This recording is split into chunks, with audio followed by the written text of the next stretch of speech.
नाज़रीन, ऐसा लगता है कि रशिया भी अफगानिस्तान की जंग के अंदर कूद गया है। रशिया ने कुछ ऐसी डेवलपमेंट की है जिससे ये साबित होता है कि रशिया बहुत जल्द अपनी फौज भी अफगानिस्तान के अंदर भेज देगा। आपको ये भी बता दें कि ताजिकिस्तान और उज्बेकिस्तान के साथ रशिया ने हाल फिलहाल के अंदर मिलिट्री एक्सरसाइजेस की हैं और दुनिया के अंदर ऐलान किया है कि अगर ताजिकिस्तान के ऊपर या उज्बेकिस्तान के ऊपर अफगानिस्तान की जानब से हमला होता है तो रशिया रिटेलिएट करेगा। इस हवाले से रशिया ने अपने 2500 के करीब फौजी जो हैं वो ताजिकिस्तान के बॉर्डर के ऊपर तैनात कर दिए हैं। फिलहाल के लिए आपको ये भी बता दें कि रशिया इस बात को बखूबी जानता है कि जिस तरह के हालात अफगानिस्तान के हैं, अफगानिस्तान के जो तालिबान हैं या फिर जो अफगानिस्तान की नेशनल सिक्योरिटी है वो सेंट्रल एशिया का अमन तबाह कर सकती है और सेंट्रल एशियन कंट्रीज का जितना भी अमन मेंटेन किए हुए हैं वो सारा का सारा रशिया की सपुर्ददारी है। नाजरीन ग्रामी, इसके अलावा आपको ये भी बता दें कि ताजिकिस्तान और उज्बेकिस्तान ने रिक्वेस्ट की है कि वो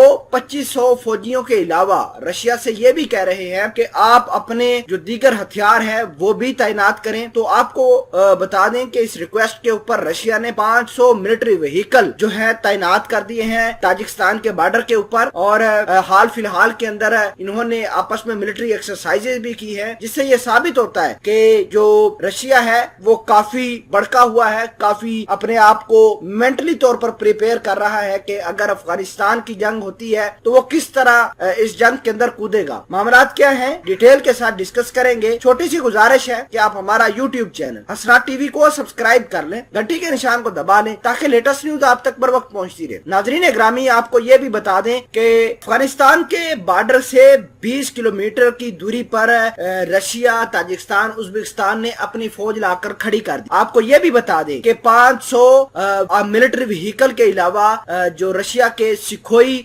25 फाइटर जेट हैं वो भी तैनात कर दिए गए हैं और ये सिर्फ इस वजह से तैनात किए हैं ताकि अगर कल को एयर स्ट्राइक की जरूरत पड़े तो रशिया वो भी कर सके। नाजरीन ग्रामी, आपको ये भी बता दें कि रशिया, ताजिकिस्तान, उज्बेकिस्तान के दरमियान एक मिलिट्री ड्रिल चल रही है। उसमें रशिया अपने स्नाइपर राइफल्स, फ्लेम थ्रोवर्स, इसके अलावा मिलिट्री व्हीकल, आर्म व्हीकल और दीगर जो वेपन्स है उसका बेदरेग इस्तेमाल कर रहा है। ये सिर्फ एक सिग्नल देने की बात कर रहा है। जो अफगानिस्तान के अंदर लड़ाई कर रहे हैं सिर्फ उनको रशिया सिग्नल देना चाहता है कि देखिए कि अगर आप इस जंग के अंदर रशिया, ताजिकिस्तान, उज्बेकिस्तान का अमन खराब करते हैं तो रशिया भी उसको अच्छे तरीके से टैकल करेगा। रशिया ने अपनी ताकत दिखाने के लिए 17 इन्फेंट्री फाइटिंग व्हीकल भी ताजिकिस्तान के अंदर भेज दिए हैं। फिलहाल के लिए आपको ये भी बता दें कि ताजिकिस्तान के अंदर जो रशिया का दुनिया का सबसे बड़ा फॉरेन मिलिट्री बेस भी मौजूद है, वहां पर इसने बहुत सारे हथियार हाल फिलहाल के अंदर तैनात किए हैं। अगर बात करें first batch of BMP-2 infantry fighting vehicle वो भी इन्होंने तैनात कर दी है। रशियन एयरफोर्स ने अपने ट्रांसपोर्ट एयरक्राफ्ट भी यहाँ पर तैनात कर दिए हैं। Tank T-72,